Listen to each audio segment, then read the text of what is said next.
Nah, untuk kalian memahami lebih lanjutnya, di sini Ibu akan menampilkan satu video. Kalian harus memperhatikan. Nah, sebelum Ibu menampilkan satu video ini, Ibu akan membentuk kalian menjadi dua kelompok.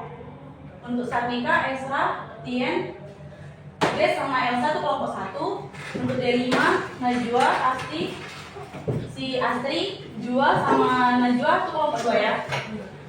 Baik Bu. Oke, dibentuk dulu kelompoknya.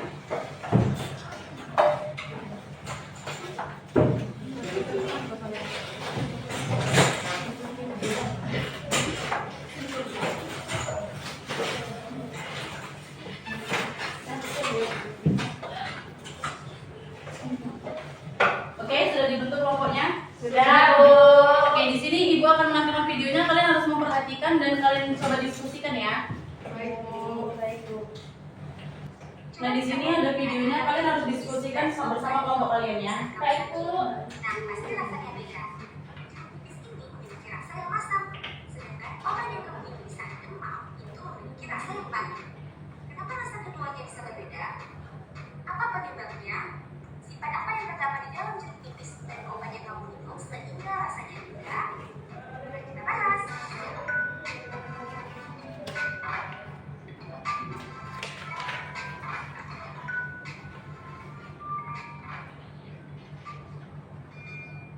Nah, jeruk nipis terasa asam karena jeruk ini mengandung senyawa asam. Nah, jadi senyawa asam mengandung ion H+. Nah, adanya ion H+ ini akan membuat jeruk nipis rasanya asam. Nah, sebagian besar buah-buahan mengandung asam organik lemah seperti asam sitrat yang terdapat di dalam jeruk nipis. Kemudian ada asam malat, ini pada apel. Kemudian ada asam tartar, ini pada buah anggur. Dan kemudian ada pula asam ascorbat yang dikenal sebagai vitamin C yang banyak terdapat di dalam buah yang berasa masam seperti lemon.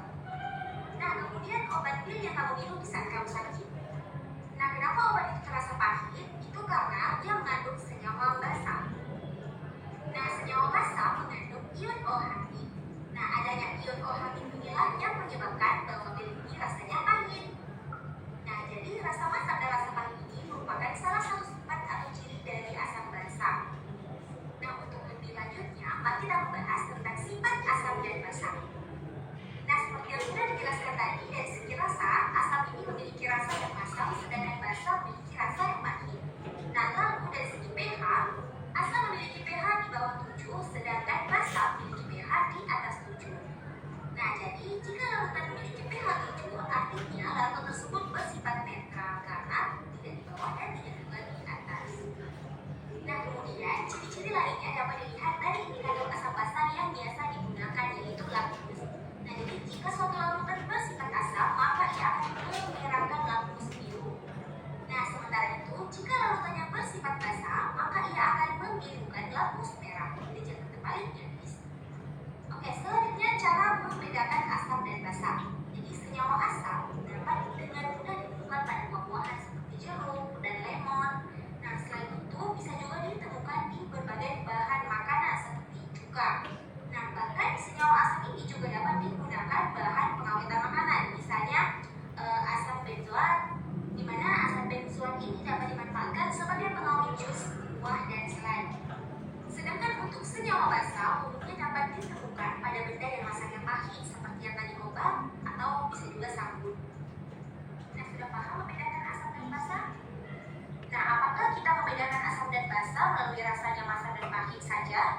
Jadi tidak gitu. Jadi ada cara yang lebih aman untuk membedakan mana yang merupakan senyawa asam dan mana juga yang merupakan senyawa basa.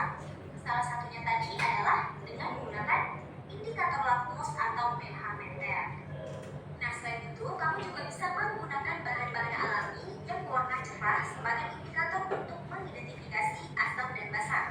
Misalnya bunga kembang sepatu dan bunga kana. Nah, ketika bunga kembang sepatu dan bunga kana ini dimasukkan ke dalam larutan asam, maka akan berubah menjadi merah muda dan terang daripada warna semula. Tetapi jika dimasukkan ke dalam larutan basa, maka warnanya akan berubah menjadi gelap dari warna semula. Nah, jadi seperti itu. Kita juga bisa membuat larutan asam basa. Bagaimana caranya? Mari kita simak. Nah, jadi membuat larutan asam basa ini dapat diperoleh dengan larutan asam basa secara langsung di dalam air. Selain itu, larutan ini juga dapat reaksi antara oksida asam dengan air ini akan menghasilkan larutan asam. Sedangkan reaksi antara oksida basa dengan air akan menghasilkan larutan basa.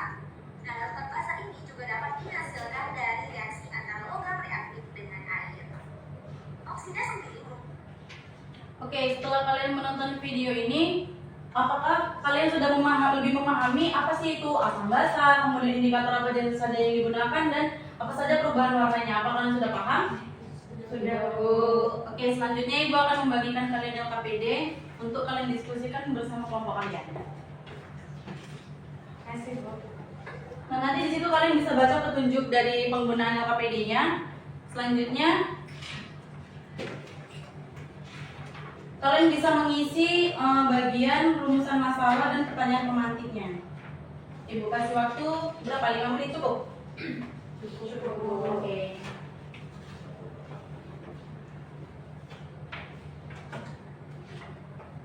Ada yang mau ditanyakan?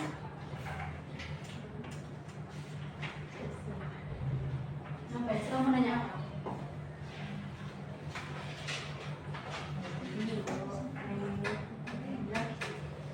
Nah, jadi pada yang rumusan masalah itu kan problem statement itu kalian mengisinya berdasarkan video yang telah kita tonton tadi ya. Itu di situ ada jawabannya semua. Ini semua dikerjain. Dikerjakan satu dulu ya.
Kelompok 2 sudah siap?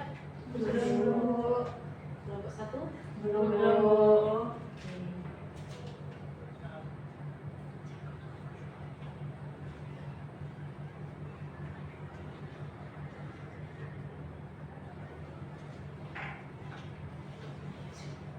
Apakah sudah siap? Sudah, Bu. Kelompok 1 sudah siap ya? Oke, siapa yang mau membacakan rumusan masalah yang nomor 1?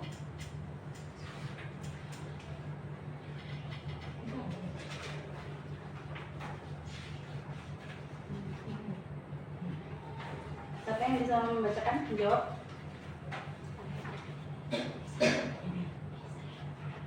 Saya, Bu. Oke, pada Elsa.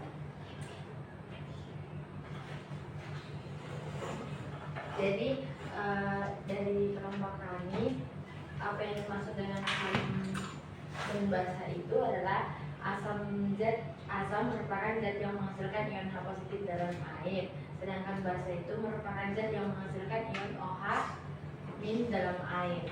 Oke, benar ya. Untuk rumusan masalah yang kedua, siapa yang mau menjawab? Ya, Bu. Iya, kepada Jua. Silakan. Larutan asam itu dia mengubah lakmus biru menjadi merah. Kalau larutan basa mengubah lakmus merah menjadi biru. Oke, benar. Untuk yang ketiga, siapa yang mau menjawab? Saya, Bu. Oke, dari mana? Bagaimana perubahan warna indikator pada larutan asam basa? Yaitu larutan asam dan basa itu memberikan perubahan warna yang berbeda pada indikator alami maupun lakmus. Oke, benar ya. Dan yang terakhir, siapa yang menjawab? Oke, Najwa. Bagaimana menentukan pH suatu larutan dengan jawabannya dengan menggunakan indikator universal, kertas lakmus, dan pH meter. Oke, benar sekali ya. Oke, selanjutnya kita akan melakukan praktikum sederhana. Nah, jadi di sini kita akan melakukan praktikum sederhana uji pH dengan menggunakan ada air lemon,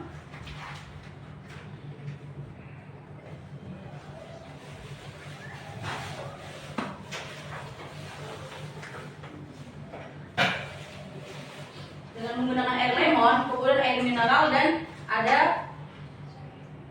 air sabun. Selanjutnya kita akan menggunakan uji indikator alami yaitu kunyit dan bunga sepatu. Selanjutnya dengan menggunakan indikator pH, indikator lakmus seperti lakmus merah dan lakmus biru. Nah di sini Ibu mau perwakilan kelompok satu orang maju ke depan untuk melakukan praktikum. Siapa yang mau maju? Ya, kepada Najwa untuk perwakilan kelompok 2, untuk perwakilan kelompok 1 siapa? Esra. Iya, pada Esra.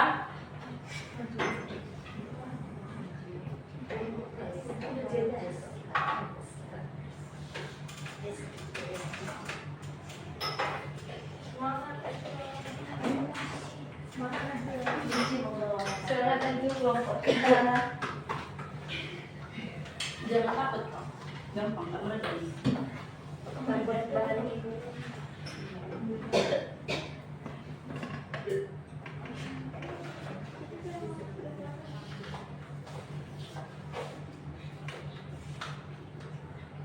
Sini kita sediakan dulu.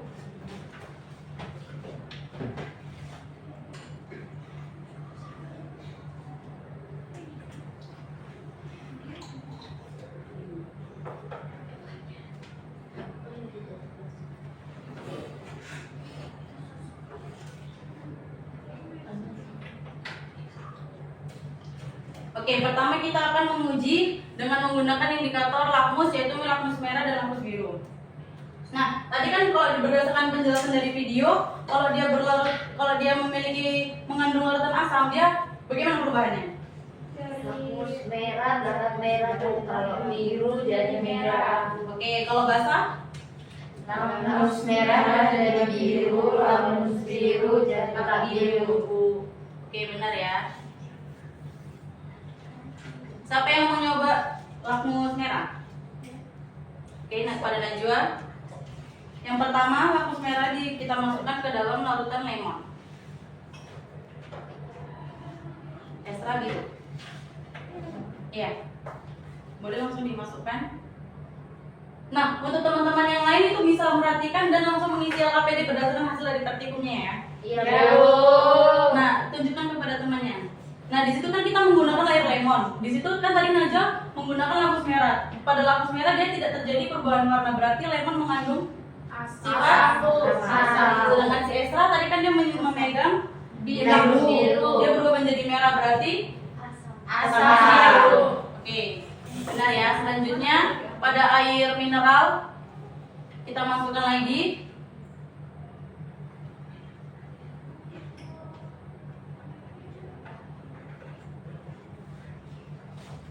Nah, pada air mineral kan dia tidak terjadi perubahan warna ya, karena dia memiliki pH yang netral atau 7. Oke, selanjutnya pada larutan sabun dimasukkan lakmusnya.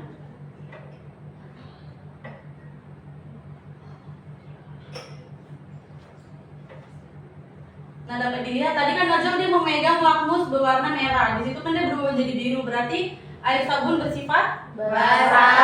Sedangkan dia pada lakmus biru tetap biru ya. Iya, Bu. Oke, selanjutnya kita akan menggunakan indikator alami yaitu kunyit dan bunga sepatu. Yang pertama yaitu bunga sepatu. Siapa yang mau mengujinya? Langsung aja dituangkan ke dalam larutan lemon dulu.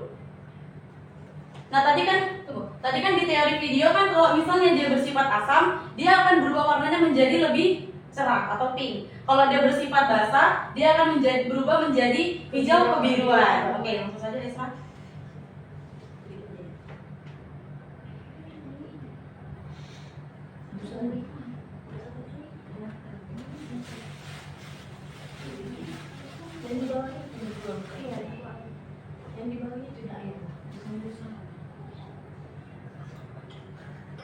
Oke, dapat kita lihat dia berubah warna menjadi lebih muda ya, pink. Berarti dia bersifat asam. Oke, selanjutnya pada air sabun.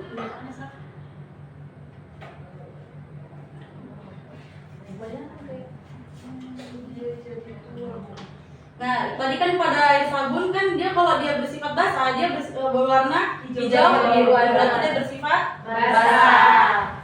Oke, selanjutnya pada air mineral.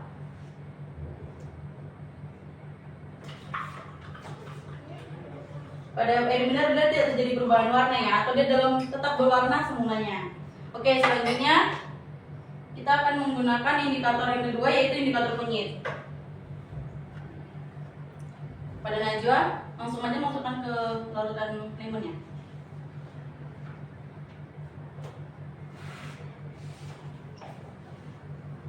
Nah, kalau kunyit kan dia tadi kalau dia tidak terjadi, kalau dia warnanya menjadi kuning cerah, berarti dia bersifat asam.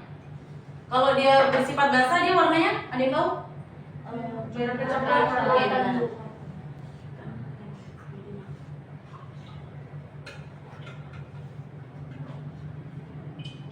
Oke, ini terjadi pada air mineral dia tidak terjadi perubahan warna ya, berarti air mineral bersifat netral.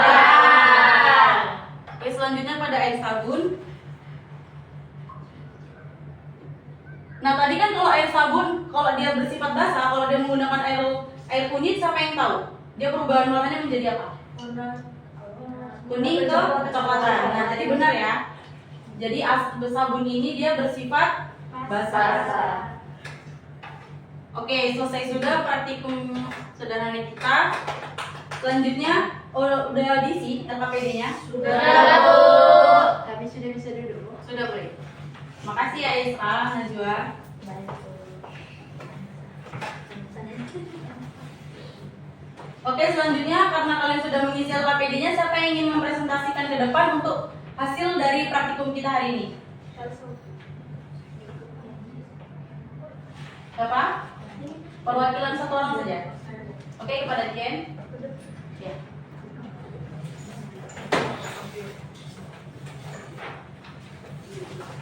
Di sini saya akan membacakan hasil diskusi dari kelompok kami dan tadi sudah melihat praktikum sederhana yang telah dilakukan teman juga, di mana pada air lemon ketika dia menggunakan kertas lakmus merah dia tetap merah, dan ketika menggunakan lakmus biru dia menjadi merah, di mana ini menunjukkan sifatnya lemon itu adalah asam. Sedangkan untuk si deterjen ketika kita pakai lakmus merah dia berubah menjadi biru, dan lakmus biru tetap biru, dia menunjukkan bahwa sifatnya adalah basah.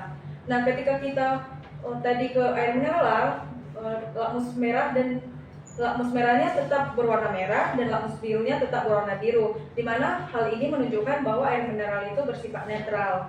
Untuk perubahan indikator pakai si kunyit, pada air lemon dia tetap kuning. Hal ini menunjukkan bahwa dia merupakan asam. Sedangkan di deterjen dia menunjukkan warnanya berubah jadi agak merah kecoklatan gitu, Bu, menunjukkan bahwa si deterjen ini bersifat basah. Sedangkan si air mineral ketika tadi ditambahkan si kunyit dia tetap warnanya kuning, maka dia adalah bersifat netral. Sedangkan untuk perubahan menggunakan indikator si bunga sepatu itu, air lemon itu berubah menjadi terang, menunjukkan bahwa sifatnya adalah asam. Sedangkan si deterjen berubah menjadi warna hijau kebiruan, dia menunjukkan basah. Sedangkan si air mineral itu tetap warna si bunganya, Bu, tetap bahwa dia menunjukkan netral, Bu. Oke, terima kasih pada Tian. Kita beri aplaus dulu. Oke, selanjutnya pada LKPD selanjutnya tuh boleh kalian isi. Kan tadi kan kita udah bahas 3 teori asam basah ya. Di situ di LKPD itu ada beberapa pertanyaan, boleh kalian isi. Dan selanjutnya kan tadi juga udah dijelaskan tentang penerapan dalam kehidupan sehari-hari ya, ataupun kayak penggunaan cuka apa, sabun mandi apa, obat mah itu apa. Nah, di situ kalian juga bisa mengisi konsep-konsep asam basahnya. Ibu kasih waktu 15 menit ya. Iya, Bu. Iya, Bu.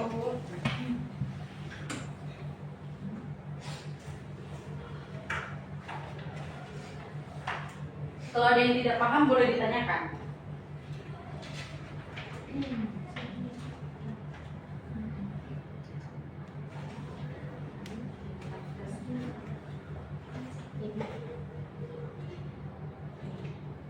Bu, Ya, Esra? ini yang dari sini. Iya, dibaca aja petunjuknya dulu, pengertiannya. bagiannya, baru nanti dicari dari ini dia termasuk asam atau basah dari zat-zatnya ini. Kemudian bulikan alasannya. Gitu. Makasih ya Bu. Iya, serah. Ibu. Iya, Najwa.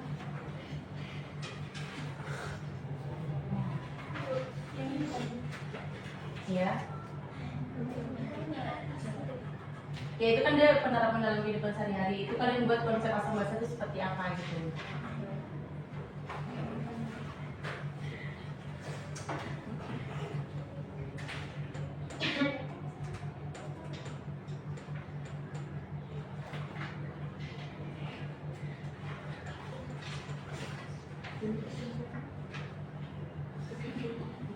Ini yang kesimpulannya Bu. Itu boleh kalian kerjakan nanti di akhir, boleh disimpulkan. Oh, baik. Makasih ya Bu. Iya.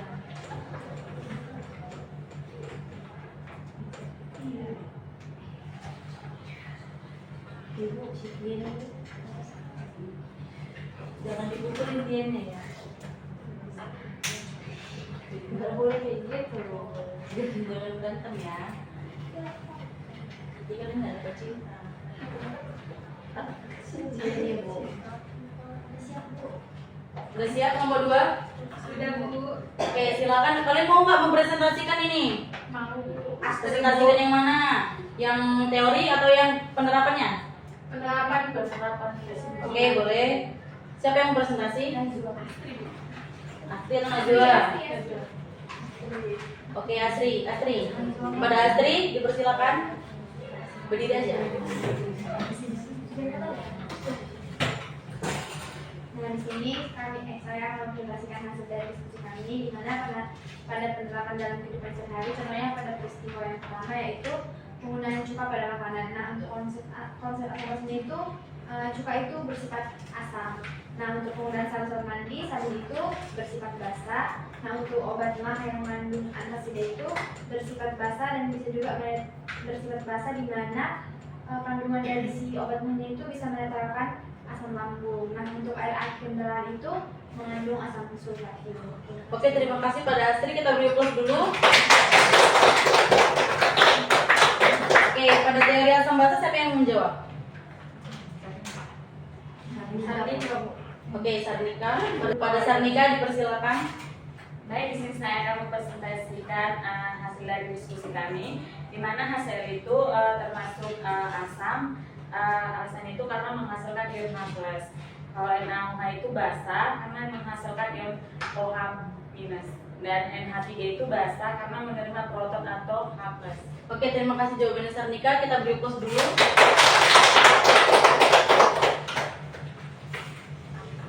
Oke, selanjutnya karena kalian sudah memahami, udah paham belum nih? Paham ya. Oke, di sini kita akan mengerjakan beberapa soal. Nah, ini sistemnya kalian harus rebut-rebutan ya antara dua kelompok. Baik, Bu. Sudah siap semuanya? Siap, Bu. Oke, untuk soal yang pertama dibaca dulu, kemudian cepat angkat tangannya. Saya Bu. Oke, kepada D5 kelompok 2, jawabannya apa? C Bu. C. Asam. Asam ya. Kita lihat jawabannya ya. Ini juga C, Bu. No. 1. Oke, benar ya.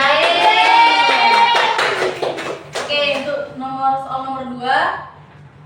Siapa yang menjawab? Saya Bu. Oke, D5 lagi. Basa Bu. Basa. Kita tengok jawabannya ya. Yeay. Kelompok 2 udah megang 2.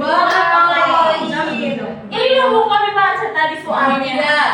Cepat, makanya cepat. Saya Bu. D5 lagi ya. Bu, 7, Bu, 7.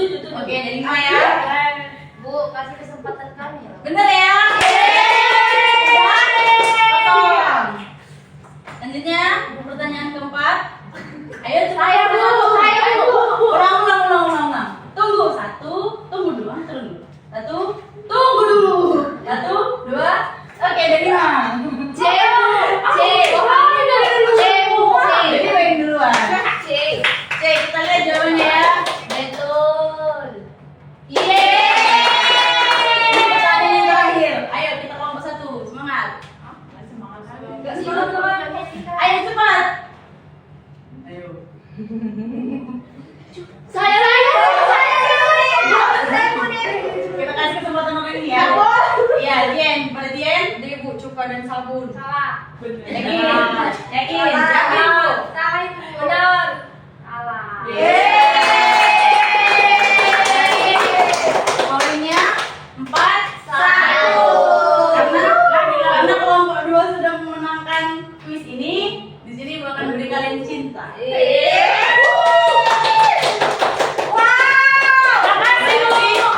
di kelompok 1 kurang Iya, ini kurang ya. serius kan, Bu. Kurang Bukannya curang, Bu. Iya, kami masih dapat, Bu. Kayak Makanya mana kita harus kecepatan. Iya, Kami juga. dari modal sama karena kami dari samping, Bu. Jadi tulisannya bro. Thinking, bro. Makanya kita harus belajar lebih cepat lagi. Amin. Ya, Bu. Itu kelompok 1. Terima kasih. Jadi kalau kalian belajar kan dapat belajar cinta. Kami mau Oke, untuk kelompok 1 kalian harus lebih gercep lagi, harus lebih memahami materinya. Makanya sebelum kita memasuki materi, kalian harus belajar dulu. Berarti kelompok 2 itu udah dari Nah, dulu iya.